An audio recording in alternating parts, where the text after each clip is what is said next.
지내셨죠? 멀리서 오시느라 수고가 많으셨겠어요. 미연아, 와서 어서 할머니 할아버지께 인사드려. 그래. 너도 1년새 참 많이 컸구나. 너무나 예쁜 애들이에요. 애들 그런 거 보면 우린 정말 늙는 것도 아니야. 두 분 다 아주 젊으세요. 그럼요. 아참 소개하지. 지난번 얘기했던 내 막내딸 친구 신문기자 아가씨 은기자예요. 안녕하세요. 대한일보 은기자예요. 안녕하세요. 안녕하세요. 오늘 이 추모예배를 취재하기 위해 이렇게 아버님께 부탁드려 왔습니다. 잘 오셨어요. 잘 오셨어요. 할아버님께 대략 들었지만 그날의 사고와 10년 동안 계속되어 온 이 추모예배에 대해 알고 싶습니다. 여러분이 말씀해 주셔요. 바로 10년 전 오늘, 그날도 오늘처럼 아주 무더운 날이었습니다.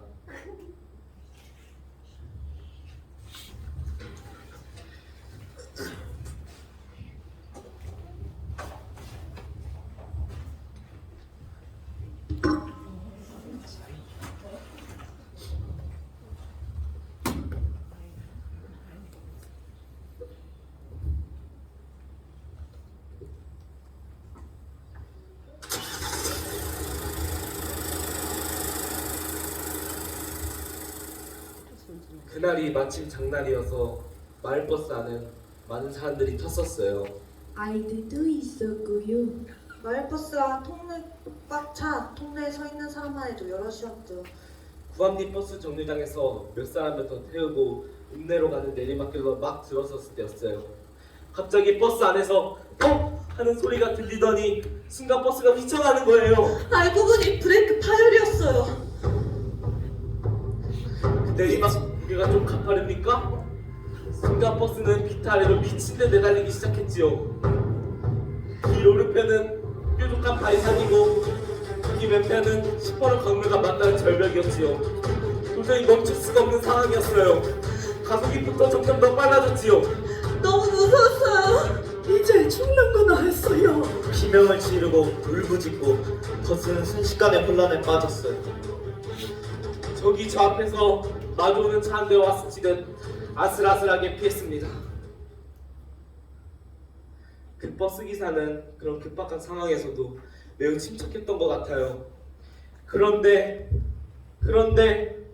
저기 모퉁이를 돌자 저기 저 앞으로 한 아이가 막 길을 건너가고 있었습니다. 다행히 다 건넜구나 싶었던 그 아이가 갑자기 신발 한 짝이 벗겨져서 길 한복판에 떨어지자 그걸 다시 주로 되돌아가는 거였어요. 한쪽 발로 애써 깡총거리며 뛰어가는 것을 저도 봤어요. 여전히 버스는 그 아이 쪽을 향해 미친 소마냥 내달릴 뿐이었지요. 도저히 멈출 수도 피할 수도 없는 상황이었어요. 운전석 옆자리에 앉아있던 저는 아이예요! 라고 소리쳤지만 만약 그 아이를 피한다면 우리는 낭떠러지 강마 아래로 떨어질 수밖에 없었어요. 아이를 피해야 할 텐데 순간 끝이구나 하는 생각이 들었어요. 저도 그런 생각이 들었지요. 하지만 버스는 낭떠러지 아래로 떨어지는 것이 아니라 신발 한 짝을 막 쥐어들고 몸을 일으켜 달려간 버스를 놀란 눈으로 쳐다보는 그 아이를 치고 말았어요. 그리고 오르막길로 접어든 버스는 가까스로 멈춰섰습니다. 사람들의 비명이 멈추고 대신 터져나오던 한숨이 잦아들던 이 순간 버스엔 무거운 정적이 감돌았습니다. 살았구나 하는 안도감이었죠.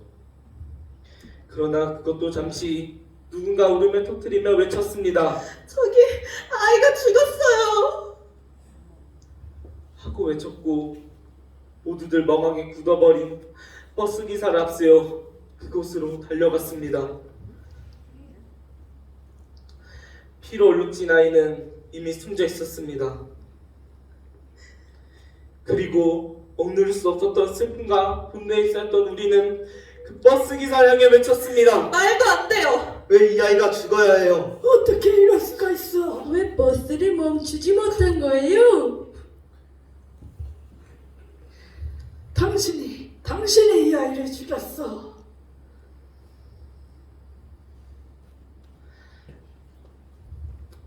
만약 그 아이를 피했으면 우리는 어떻게 되었을까요? 우리 모두 그 사실을 알고 있었지만 입 밖으로 꺼낼 수 없었어요. 그렇기 때문에 우리 대신 그 아이가 죽었다라는 마음 깊은 곳에서부터 오는 죄책감으로 분노가 더 거셌을지도 모릅니다. 살인자, 왜 죽였어? 당신이 죽였어요. 그런데 갑자기 누군가 울음을 터뜨리며 외쳤습니다. 저 아이는 바로 저 사람의 아들이에요. 우리는 멍하니 할 말을 잃었지요. 그 아이는 바로 버스 기사의 아들이었던 거지요.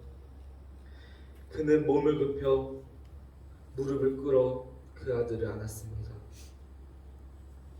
그리고 그의 어깨가 조용히 떨리는 것이 보였습니다. 그렇게 숨막힐 듯한 시간이 흘러갔습니다.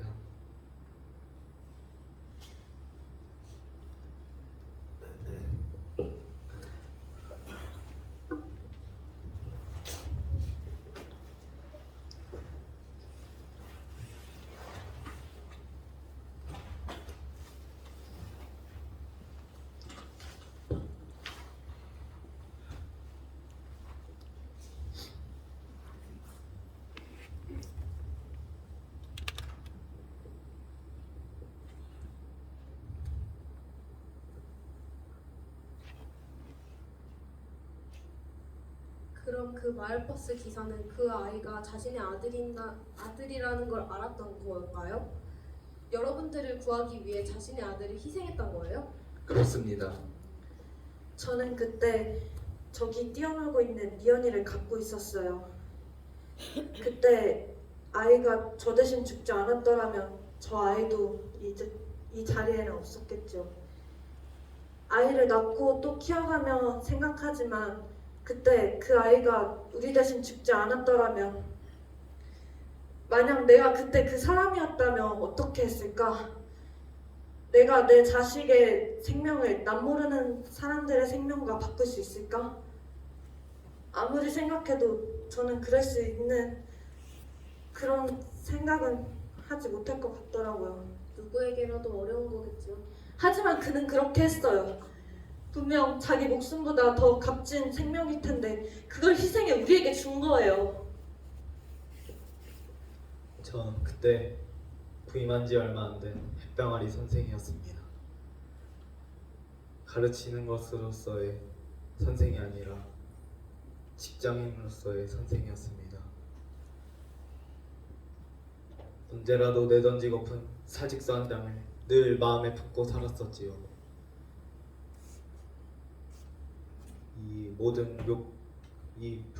모든 욕구에 대한 불만은 아이들에게로 돌아갔고, 전 어떤 것도 용납하지 않는 그런 메마른 선생이었습니다.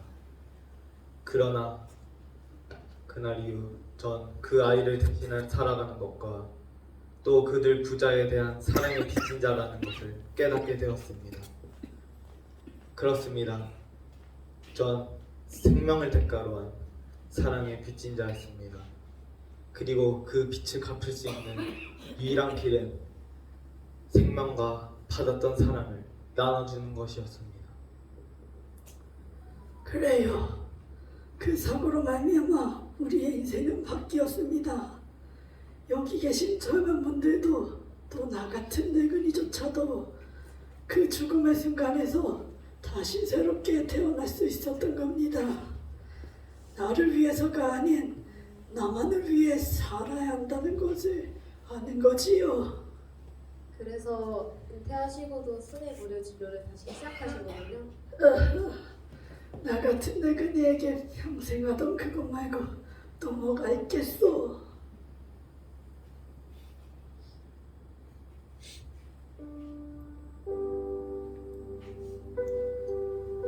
나도 언젠가 이 아이처럼 이렇게 잠들겠지만 세상 사람들 누군가에게라도 사랑한 점은 되돌려주고 싶다오.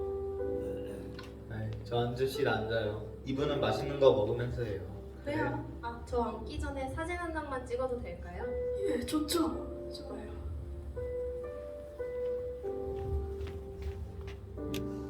자, 하나, 둘, 셋, 찰칵.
하늘에 계신 아버지, 그 크신 사랑은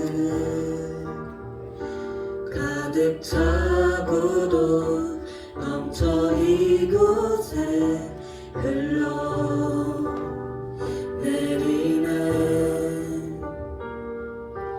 우리는 그 사랑을 받아 조심스레